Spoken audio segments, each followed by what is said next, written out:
Assalamualaikum warahmatullahi wabarakatuh. Alhamdulillahirrabbilalamin. Wabihi nasta'in ala umuri dunya waddin. Wassalatu wassalamu ala asyrafil anbiya wal mursalin wa ala alihi washabihi ajmain, amma ba'du.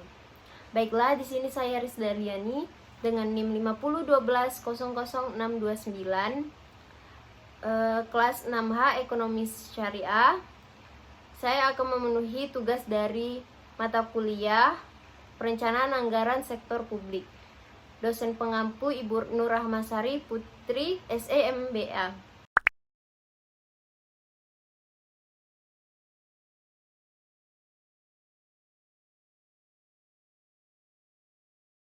Yang mana poin pertama menyusun perubahan KUA.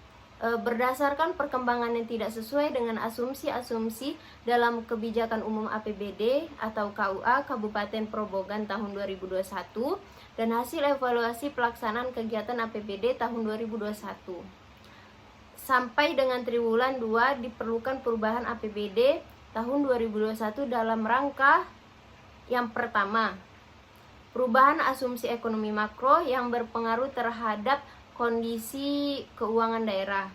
Yang kedua, perubahan proyeksi penerimaan pendapatan daerah dengan memperhitungkan pengaruh pandemi COVID-19 terhadap unsur-unsur pendapatan daerah. Dan alokasi pendapatan yang berasal dari bantuan keuangan Provinsi Jawa Tengah, bantuan operasional sekolah reguler, dan penetapan sisa lebih perhitungan anggaran tahun lalu atau SILPA tahun anggaran 2020. Di sini adapun tujuan penyusunan perubahan KUA, yaitu yang pertama, memberikan pedoman umum perubahan asumsi yang mendasari perubahan APBD tahun anggaran 2021.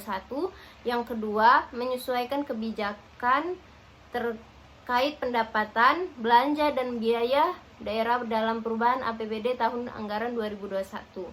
Dasar hukum penyusunan perubahan KUA, yaitu yang pertama Undang-Undang Nomor 11 Tahun 1995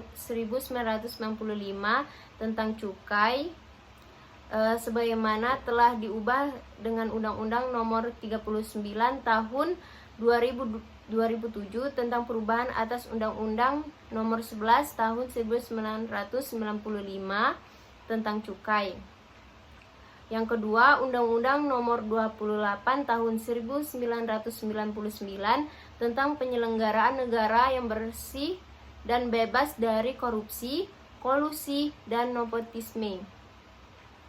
Adapun kondisi perekonomian Kabupaten Grobogan, yaitu sejalan dengan perbaikan kondisi perekonomian daerah nasional dan Provinsi Jawa Tengah. Kondisi ekonomi makro Kabupaten Grobogan juga diproyeksikan mengalami perbaikan dari sisi lapangan usaha. Jenis lapangan usaha yang dikinerja diharapkan terus meningkat adalah sektor perdagangan besar dan eceran. Selanjutnya, perubahan prioritas dan plafon anggaran sementara atau PPAS APBD Kabupaten Probogan tahun anggaran 2021.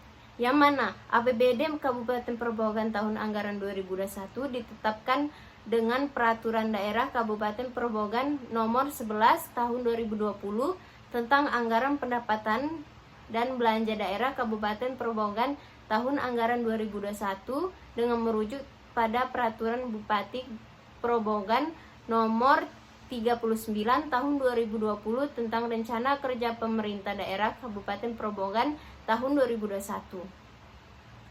APBD tahun 2021 tersebut memerlukan perubahan karena terdapat beberapa hal yang memerlukan penyesuaian. Adapun perkembangan yang tidak sesuai dengan asumsi-asumsi dalam kebijakan umum APBD Kabupaten Probogan tahun anggaran 2021 dan hasil evaluasi pelaksanaan kegiatan APBD tahun 2021 sampai dengan triwulan 2 diperlukan perubahan APBD tahun 2021 dalam rangka A. Perubahan asumsi ekonomi makro yang berpengaruh terhadap kondisi keuangan daerah. Yang B. Perubahan proyeksi penerimaan pendapatan daerah dengan memperhitungkan pengaruh pandemi COVID-19 terhadap unsur-unsur pendapatan daerah. Adapun tujuan dari penyusunan perubahan PPAS APBD yaitu yang pertama penyesuaian proyeksi pendapatan daerah mencakup pendapatan asli daerah, dana perimbangan, dan lain-lain pendapatan daerah yang sah. Yang kedua, penyesuaian prioritas dan plafon anggaran sementara perubahan masing-masing urusan perangkat daerah, program atau kegiatan, dan belanja tidak langsung tahun anggaran 2021. Yang ketiga, penyesuaian penerimaan pembiayaan dan pengeluaran pembiayaan daerah tahun anggaran 2021. Selanjutnya, dasar hukum penyusunan perubahan PPAS APBD yaitu perubahan prioritas dan plafon anggaran sementara APBD Kabupaten Probogan tahun anggaran 2021 mendasarkan pada peraturan perundang-undang sebagai berikut. Yang pertama, Undang-Undang Nomor 11 Tahun 1995 tentang Cukai sebagaimana telah diubah dengan Undang-Undang Nomor 39 Tahun 2007 tentang perubahan atas Undang-Undang Nomor 11 Tahun 1995 tentang Cukai. Yang kedua, Undang-Undang Nomor 28 Tahun 1999 tentang penyelenggaraan negara yang bersih dan bebas dari korupsi, kolusi, dan nepotisme. Yang ketiga, Undang-Undang Nomor 13 Tahun 2003 tentang Ketenagakerjaan. Yang keempat, Undang-Undang Nomor 17 Tahun 2003 tentang Keuangan Negara. Yang kelima, Undang-Undang Nomor 1 Tahun 2004 tentang Perbendaharaan Negara. Sudah weh. Baiklah, itulah hasil dari penjelasan saya mengenai perubahan kebijakan umum anggaran atau KUA pendapatan dan belanja daerah Kabupaten Probogan tahun anggaran 2021 dan perubahan prioritas dan plafon anggaran sementara atau PPAS APBD Kabupaten Probogan tahun anggaran 2021. Apabila saya ada salah kata, mohon maaf. Wabillahi taufiq wal hidayah. Wassalamualaikum warahmatullahi wabarakatuh.